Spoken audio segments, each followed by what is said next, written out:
One. There we go. We're live. What is up, YouTube? What's going on, everybody? Shout out to the whole Tracklib community. Good to see everyone in the chat right now. We got about 20 people that were waiting for the stream already. So a big shout out to you guys who showed up early.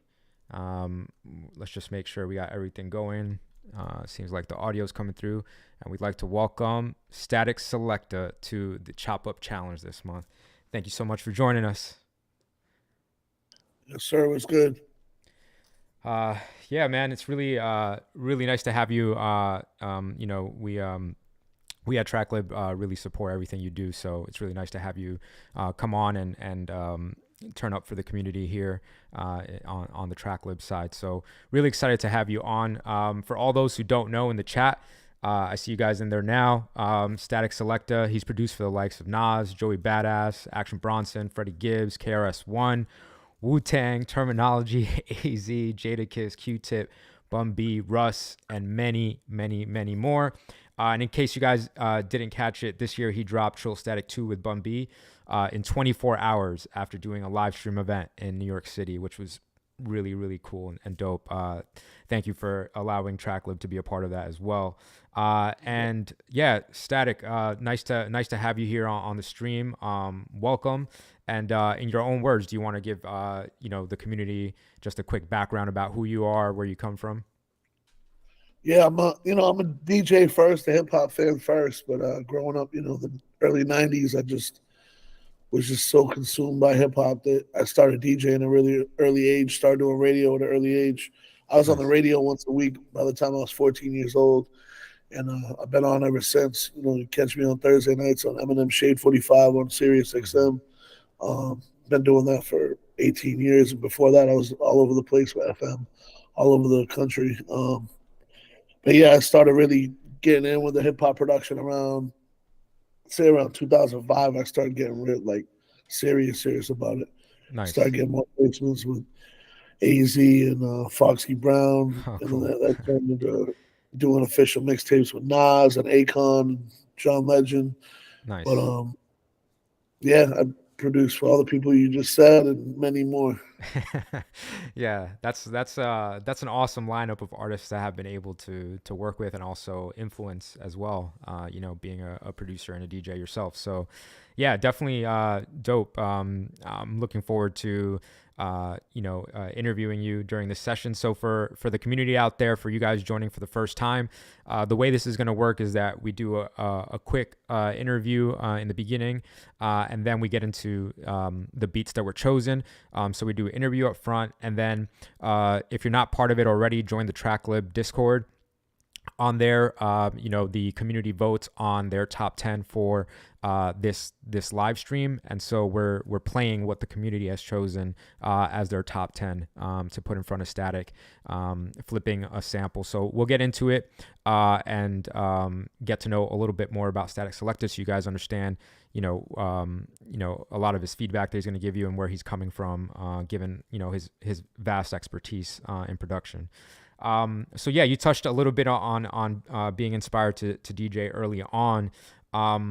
Can you describe a little bit? I know this is a common topic in the online producer community, but I read that you went to the Institute of Technology in Boston to study music in college. Can you describe, what that was like studying music in college, and then also, if you see that being beneficial, nowadays compared to then? I know, it was different eras, but Yeah, I went to the Arts Institute for like a 2-year program. mm-hmm. I mean, I like to keep it honest with everybody. Like it was a good experience and a good school, and like the opportunities there were cool. But I was already so far like Nice. into what I was doing that it was kind of like Yeah. I had kids interning for me in my own class. Like literally kids sitting next to me were interning for me at the office. So it was like Nice. I felt like it wasn't necessarily it for me. I was never really a school person. I'm more about experience. But Yeah. it was definitely you know a lot of cats I met there ended up doing some cool shit. So I would Fire. it's for some people. It's not for everybody, but some people. I don't even think they're open anymore. Yeah. Uh, Yeah. It's any place that someone can come from somewhere that's not necessarily full of opportunities and put themselves around other people that are trying to do Mhm. what they're doing is always a great thing. Yeah, I think that's valid because I went to Institute of Audio Research here in New York City, and that was like it doesn't exist anymore. But that was awesome for the same reason that you're saying is like a lot of people that went there, they were just looking for the community, like they just wanted people who understood them, people who like thought like them in terms of like, yo, I want to do music, like I don't want to necessarily do the traditional 9 to 5. I want to be a mixing engineer. I want to be a producer. I want to be this. I want to be that. So, yeah, definitely, I would say something similar to you, which is like, yeah, maybe by that time I had already known a lot about the music industry or what I wanted to do or was already doing it. But definitely the experience was pretty cool. Just being around other people who wanted to do something similar, I think was inspiring. Plus, you got some interns out of it, so that that helped Yeah. help boost your business. Yeah, that's dope. Got Um, some Sally Mae bills too, but that's a different story. yeah, definitely know about those for sure. Yeah, so tell us a little bit about what led off to show off marketing. Like I'm assuming that's what you're describing that you had the interns for. So like, how did show off the brand and the marketing agency come about? So I was working with a company called Metro Concepts. Like this is like I'm literally a week out of high school. I just moved downtown Boston, and I Nice. was we were doing at the time we were doing like Big L's album on Raucous. We were doing Inflection Eternal, Hmm. Eminem. I believe Eminem's second album at that point, Wow. and just doing street team for different labels. And I was just running around putting up stickers, Hmm. doing the spray paint. What do you call it? The stencil spray paint from Mark Echo. Like Oh we yeah. were doing all kinds of stuff. So shout out to Metro Concepts. And then I started working with another company called Indie Pro, and Hmm. the boss Eddie Q. We ended up Hmm. I guess kind of butting heads a little bit just on the Hmm. direction of it. And I was like, you know what, if I'm gonna stay here, then I gotta have my own company here. So I started Show Off Marketing in the same office. We Cool. partnered on that. And that ended up being you know, it ended up being a label because this is during the mixtape days and I was Yeah. putting out remixes. So I would do like a certain remix on one of my mixtapes and people would want it on vinyl. So I ended up doing like some pressings through Landspeed Nice. and I needed something to put on the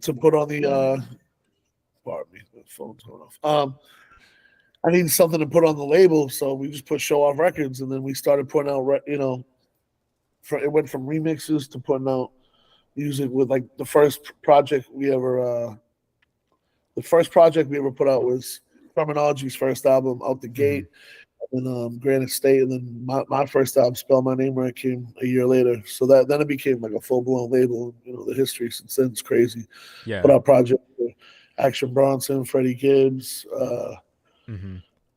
Too many to even try to name right now, but Yeah, definitely. And like the I was listening back to that first album, Spell My Name Right, and can you touch on like how like you just described like a really like cool come up, right? Especially like being not being from New York but working with a lot of New York artists, and then obviously working closely with Terminology, who was close. in that time though, I left this whole part out. In that time, in 2004, I moved to New York. So Oh, okay, like I see. at that time, like I was really blowing up on the mixtape scene, doing crazy official tapes with all kinds of different cats. But I Yeah. moved to New York in 2004, so much happened in that time. And then in 2007, Drama got arrested, and the mixtape game just like ended instantly. So I had to really make the decision to start taking producing a lot more serious, and Mm, that's when I decided to do my first album. My first couple albums were like kind of I mean, to this day my albums are like business cards for myself yeah. because a lot of people hear me on the radio, and back then not everybody knew that I was even doing production. So that always it was kind of my way of forcing my foot through the door in the production world. Yeah. And how did you manage to work with the caliber of artists you did coming right out of the gate? Was it the mixtape scene that helped foster those Yeah, relationships, it or was was it? mixtape and being on the radio. It's Mhm. like I remember getting phone calls when I was working on the first album, like from people I never even met. Like Mhm. Freeway called me and he was like, "Yo, this is free." I'm like, "Free who?" He's like, "Freeway." And this is like Freeways on G Unit Rockefeller Yeah. at the time. He's like, "I'll get on whatever you doing, bro. Like Wow. you showed so much love." Yeah, a lot of cats knew I was one of the last ones on the radio and in the mixtape game playing that raw shit, especially at that point when it was like Yeah. all ended. as far as all the platforms were disappearing Mm-hmm. from, the mixtape game getting deaded. That was like a worldwide platform for so many people, and Yeah. like it really fell apart within a week. Within a week of that, of Drama getting arrested, Yeah. and then the blog era came next, but people still wanted to be on the physical CDs. So that Yeah. first album was a big step. Man, the blog era. I was listening to that podcast recently too. I don't know if you know about that, but they dropped like a blog era podcast Yeah, talking about all the not rights and, and everything else. It's definitely my era for sure. We got some questions from the chat. I don't want to you know disregard the chat here. So we got Winley. He's saying, as a young producer, he looks up to you and he gets inspired by you, but he wants to know who inspires you and what artists do you look up to.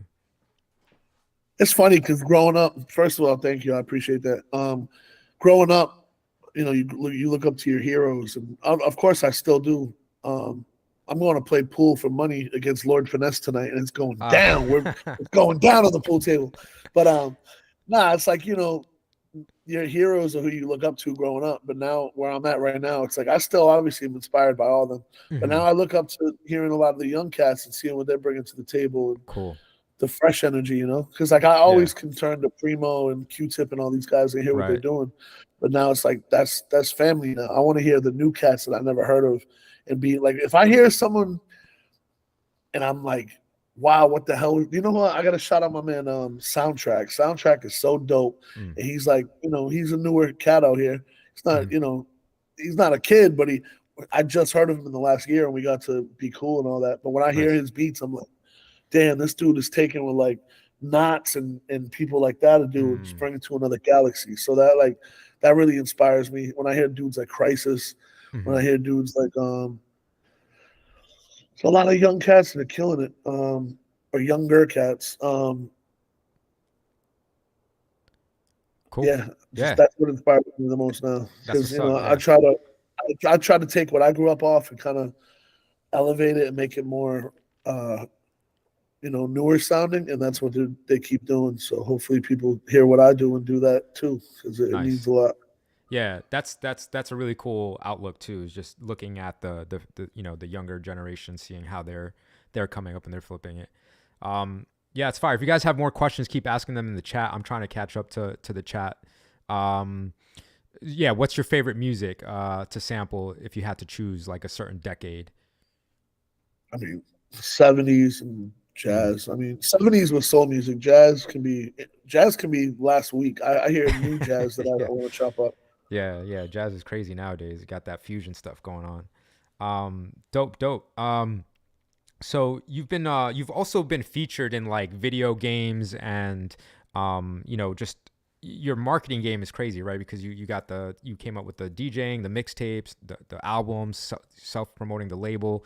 What's it like working in that world now as like a musician in the video game world? Was that any different? Was it just, what kind of opportunity was that for you? Yeah, I mean, shout out to Rockstar Games, who was like one of the first companies to really have me do stuff. I did something for Midnight Club, and then I ended up being Mm. actual one of the DJs in Grand Theft Auto, Yeah. Lost and Damned.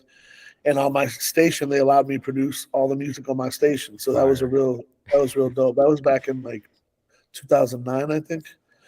And then ever since then, I've had placements on all kinds of video games. I got something the new Madden 2K, I think it's Oh, cool. 2K4. I had some in FIFA last year. Like it's always spread out. I just actually had a real cool experience with Method Man. We did a song for the Evil Dead, and he's a huge Evil Dead fan. So we actually had Sam Raimi and Bruce Campbell on the song with us, and that Wow. that was that was because I grew up watching all the Evil Dead and Army of Darkness and all that. So just having That's so Meth on cool. there with me, and he, Meth's a good friend of mine, and just I was the one that reached out to him, like, yo, they came to me because they know that I know you, and let's put it together, and we did it, and the record came out dope. So that came out a couple months ago. Yeah. Um, but it's always fun doing video games and movies. That's Do, what it's about. do you find the Getting business bigger. side of it being different, like music for like that world of like entertainment, like video entertainment versus like music entertainment?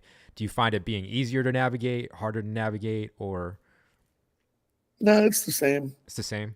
Yeah, at the Everything end of the takes way too long. day.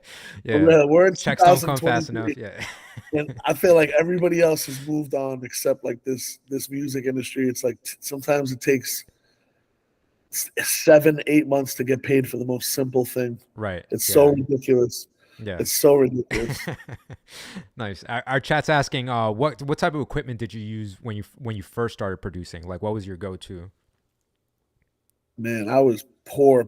I had a like I think my first sampler was $75. A used Gemini sampler that had a messed up like fuse on it.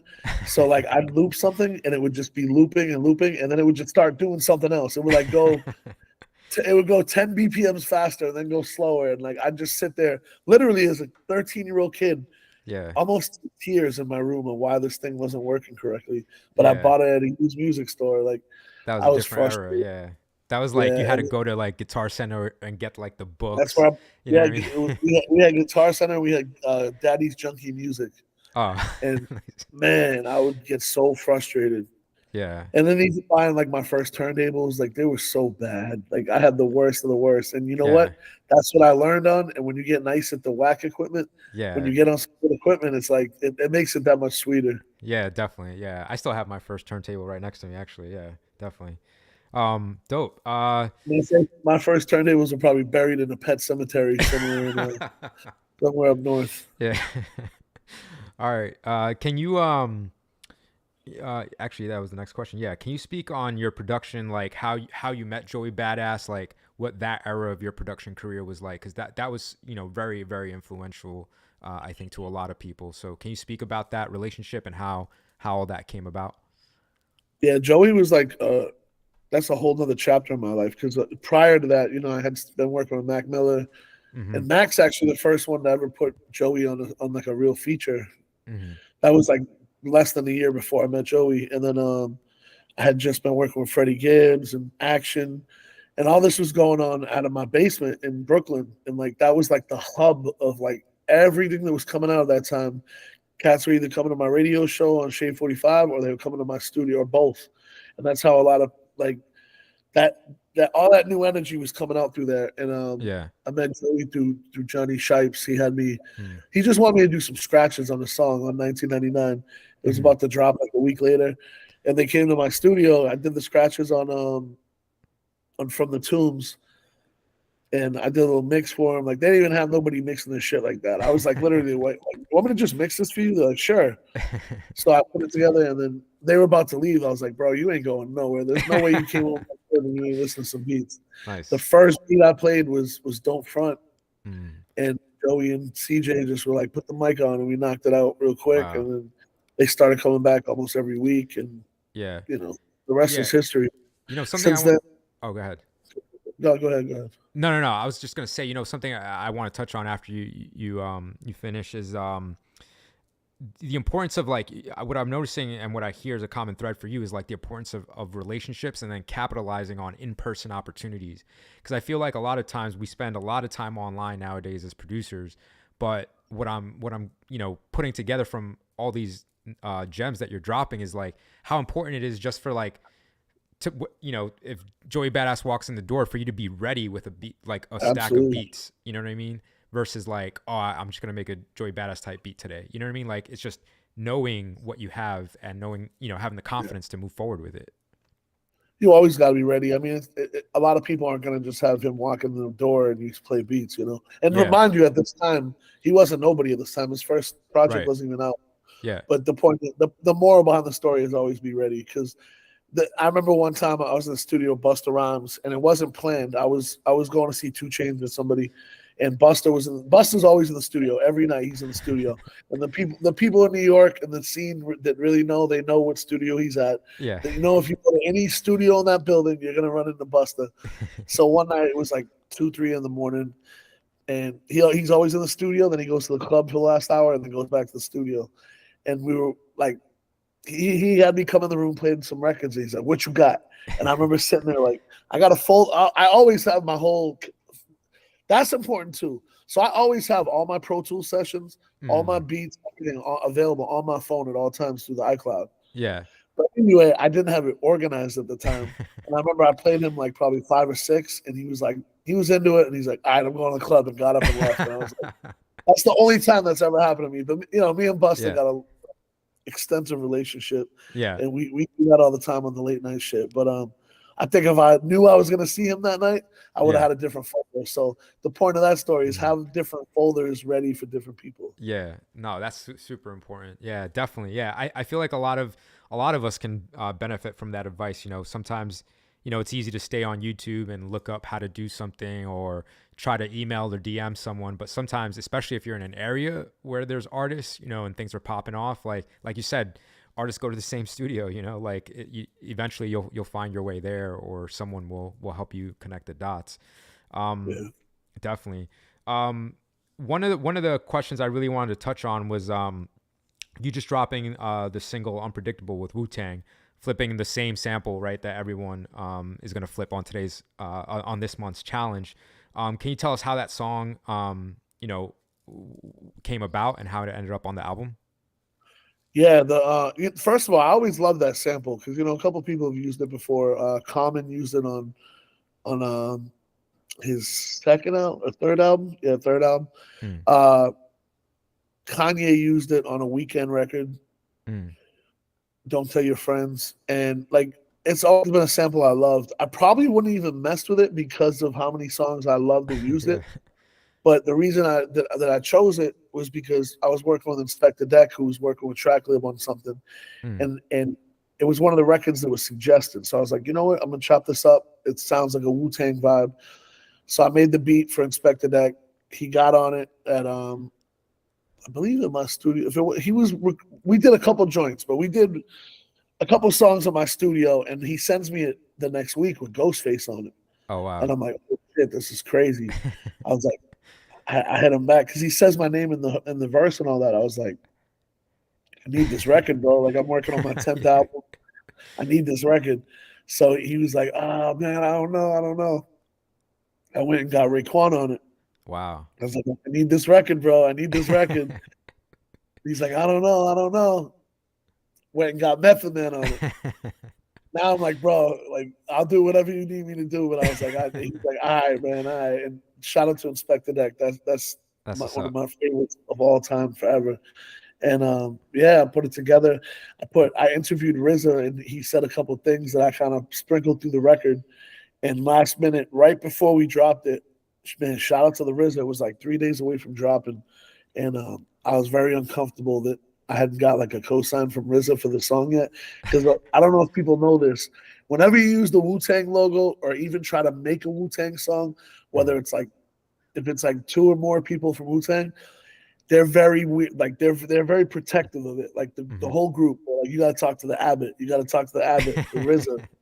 So 3 days before the song comes out, shout out to Peter at Mass Appeal. He hits up the RZA to talk to him about it, and RZA's like, "Yo, just put Static on the phone with me." And like we're cool. We've known each other. Like I don't have his phone number or anything. Now I do. Yeah. So he tells him, I get this text, yo, it's the RZA, hit me. That's the text you do or do not want to get. You don't know where it's gonna Yeah. go. So I get on the phone with him, and he was so cool about it, man. We just Nice. worked out something so minuscule that didn't even like doesn't like I would have gave him even more. I shouldn't even say that publicly, but he got a couple points on the song, and Yeah. he co-signed it, and Funk Flex premiered it, and it's beautiful because now it's like Nice. we officially use the Wu Tang logo and all that. And it's an official joint now, so I was very very happy with how that all came together. Shout out to Inspector Deck for setting that off. Definitely. That's legendary, man. That's amazing. And it shows yeah, the amount of dedication you have to get that record done. So, a lot of times people see a lot of roadblocks and they don't keep going. So that's pretty dope. That's pretty fire. Now we have a That dope song record. was over a year in the making. Like That's I was wild. stressed, but we got it out. It's Yeah. out. The album's coming June.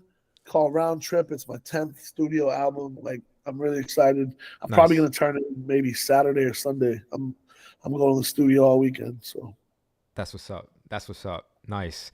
All right. I think we're getting close to listening to everyone's beats here to hear how they flipped that sample themselves. Is there anything else you want to share with the community? Any other advice you want to give, or just any last comments before we jump into the beats? Now I'm excited to see how people flipped it. Dope. All right, everyone in the chat, we're gonna get into playing the beats now. So as you guys know, we've done this live stream a couple of times now, this chop up challenge, and each time we're trying to improve it. We're listening to you guys in the Discord. Obviously, we care a lot about you guys here in the community here at Tracklib. So the end result was that eventually we got into you guys voting for the top 10 that gets played here, having some say as community members into what we actually play in front of the judges. So thanks everyone for your feedback. If you're not part of the Discord family already, make sure you guys hit the link. It's in the description. We can also drop it in the chat. But let's get into it. We're going to play the top 10 beats from this month selected by the community. And we'll have Statik Selektah go through those top 10, and he's going to pick his top 3 out of those 10. So good luck to everyone. We'll go through the beat one by one. Statik, feel free to drop feedback as the track's playing or after the track plays. And good luck to everyone. So here's the first one from Sue.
First one, kicking it off.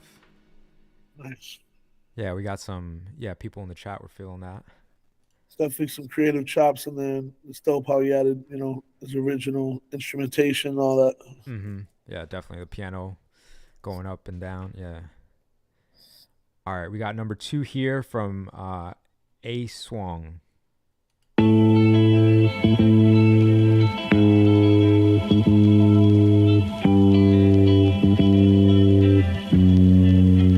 Shout out A-Swang. With my head in the air, neglecting, girl, I didn't care. I walked down the street with my head in the air, neglecting myself, girl, I didn't care.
2, A Swung. That was cool because it was a whole different direction and place, a whole different part of it, and that reminded me of like some Ghostface, like Wu-Tang vibes too. So it's cool. It's all like the same tone, but that was a whole different place from I think where everybody else is gonna go with it. So shout out Yeah, to for sure. All right, we got Ab the Autocrat here on number 3. Here we go.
Oh, nice ending there. that's definitely Primo inspired. But it's dope. I hear like that's some like Volume 1 Jay-Z vibes, like Yeah. Future's Watch type era. I like that a lot. That was dope. That's And he fire. used a lot of elements chopped up to it. Yeah, those chops were crazy. Like different sections he was putting on top of each other for sure. All right, number 4, we got Newman Beats. Newman Beats. Number 4. I've been trying for a long, long time, trying to get you off my mind. Let me.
Super dope. That's how you really use samples with live playing like together. Like I like the way he did the pitch chops and all that.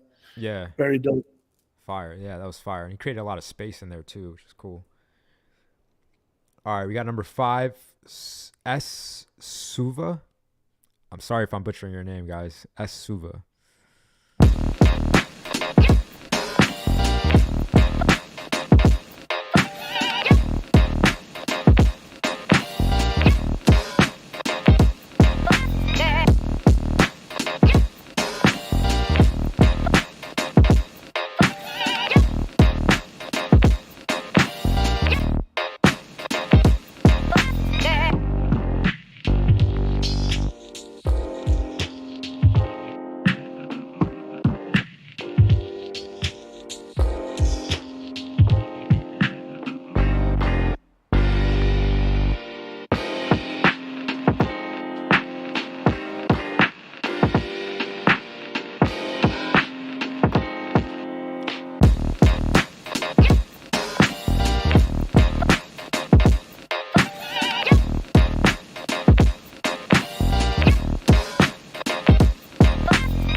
super dope. I had some Knots inspiration on that one.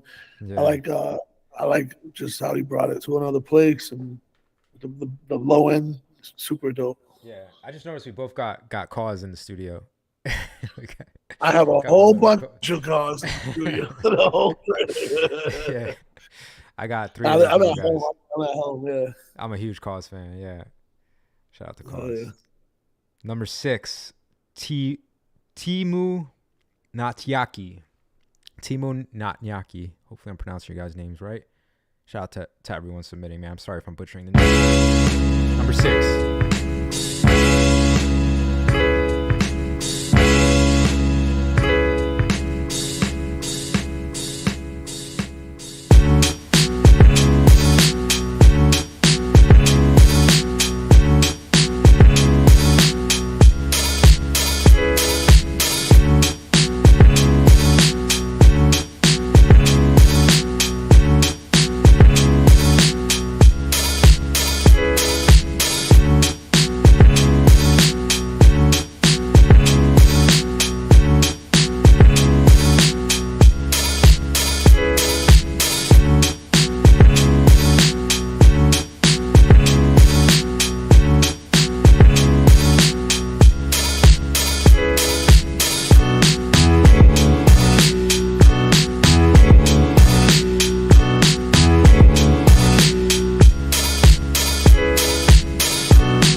Okay.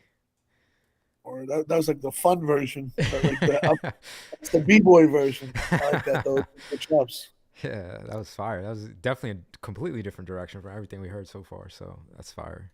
That's what's really cool about this community is shout out to everyone, you know, chopping everything up and dropping into the community for feedback. You guys are always looking to kind of expand, you know, the genres and expand what you guys are listening to. So that's fire.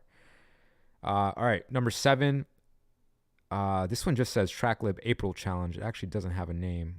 Let me go back and try and get the name, but this is number 7.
All right, that was number 7. I couldn't hear the sample in there. I know they chopped they did their thing with it, but you didn't even, man, you could put that out and not even clear the sample because it's not even like you don't even know where the sample is. But Yeah. I like the switch up and the little scratch in there. But that, like, I couldn't even. You don't even have to claim that you even use the sample on that one. Nice. Yeah, here we got number 8, F plus beat.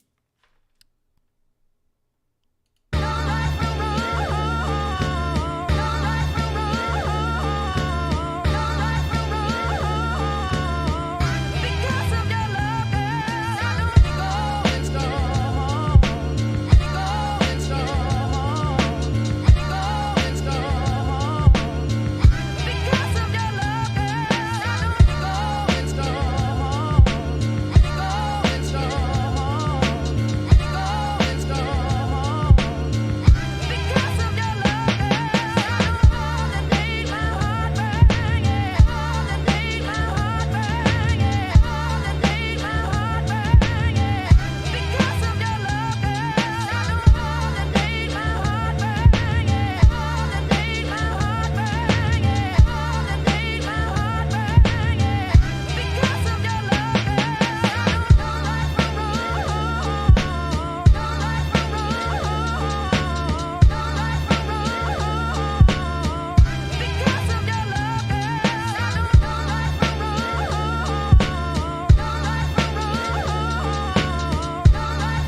Yeah, that's a whole different vibe. That remind me of some like Ayatollah, like Ninth Wonder shit. Yeah, that's what But the chat's saying too. Yeah. yeah, like I definitely like the way he did that. Switched it up with the classic, you know, just using the vocal tone, the vocal. I don't know. That shit was dope. Yeah. All right, here we got number 9, Drody Music.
Super dope.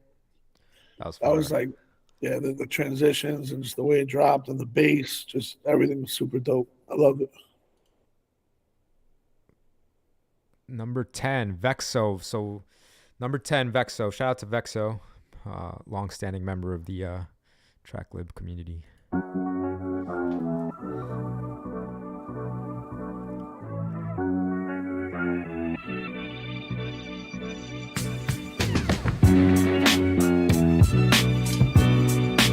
Long, long time. Long, long time. Trying to get you for a long, long time. What I got to do now?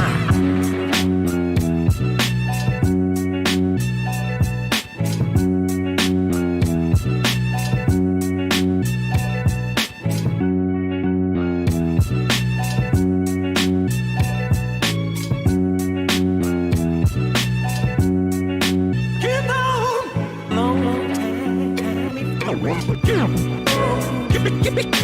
Long, long time. So you make me good. Long, long time. Long, long time.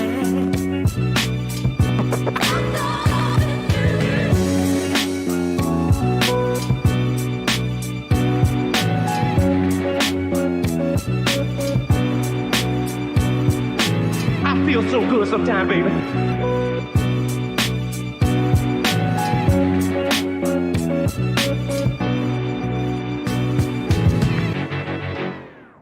Ooh. Fire. Nice. We're creative. Dope. A lot So of that was different all. chops. Yeah, Yep. that was all 10 for this month. Shout out to everyone who contributed and everyone who submitted, and shout out to everyone who managed to get through to the top 10. And now we make our reveals for your top 3. So we'll start with number 3, and roll up. So whenever you're ready, number 3. Super hard, man. They're gonna put I wrote notes on everyone, and then I put like top 5, top 3, and all that. I'm just trying to figure out the order. Take your time. Yeah. I think I will put Newman Beats number 3. Number 3, Newman Beats. Let's see if I can go back and find him. Newman. Yeah. Here we go.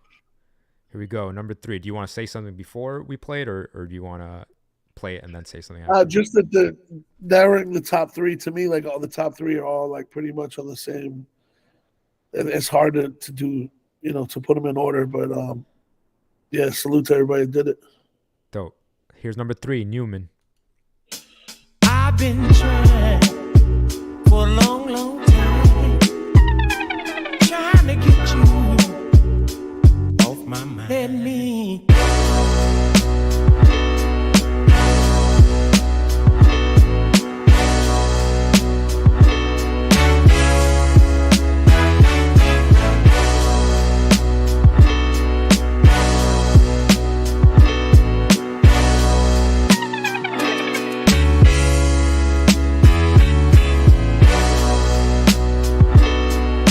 Definitely fire. Definitely fire. That live feel.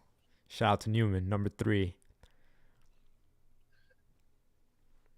Hard, man. I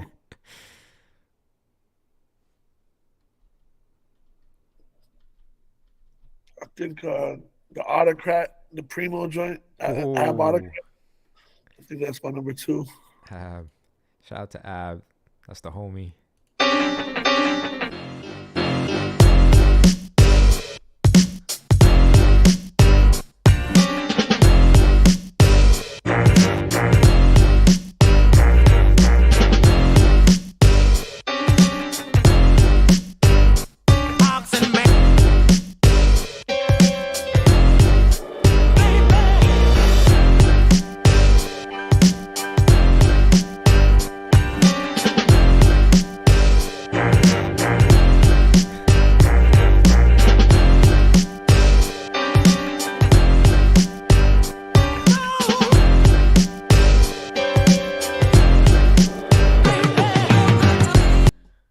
That's fire.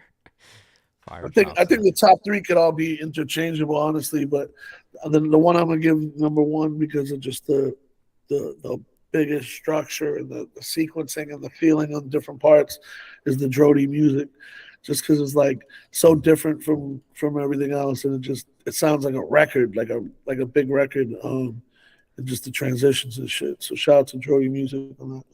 That's how I felt about it as well, actually. That's Drody right here. Shout out to Drody, number 1.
Drop this about to happen right here.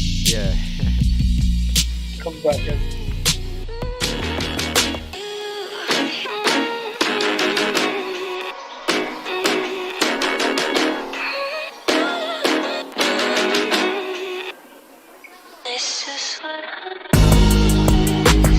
That right there, that's the one.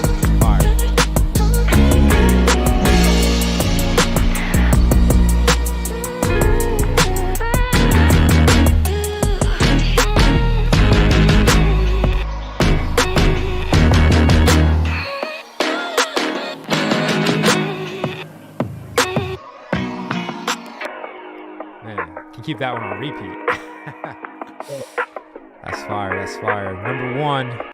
Shout out to everybody who came out today, man. That was honestly, like you said, I felt like there was a lot of top guys today, and girls if we had some in there as well. But I feel like it showed a lot of versatility as well in terms of how people, what part of the record people chose to chop, how they chose to chop it.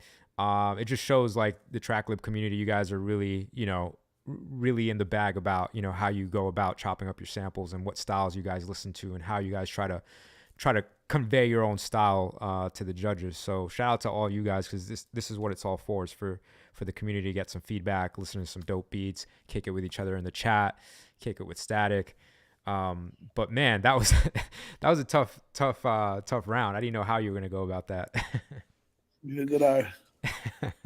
So, Dope. Well, yeah, we're wrapping up. So the top winners, will announce them again in Discord. Shout out to everyone who's joined. If you haven't joined the Discord already, make sure to hit the link in the description. You can join our Discord there. And again, you guys, thanks for tuning in with us. Statik, you got any last words? Want to drop again the album name when it's dropping? yeah, Round Trip dropping in June. Man, shout out to everybody just doing this shit, keeping it going, man, staying creative, and just don't stop. Don't stop.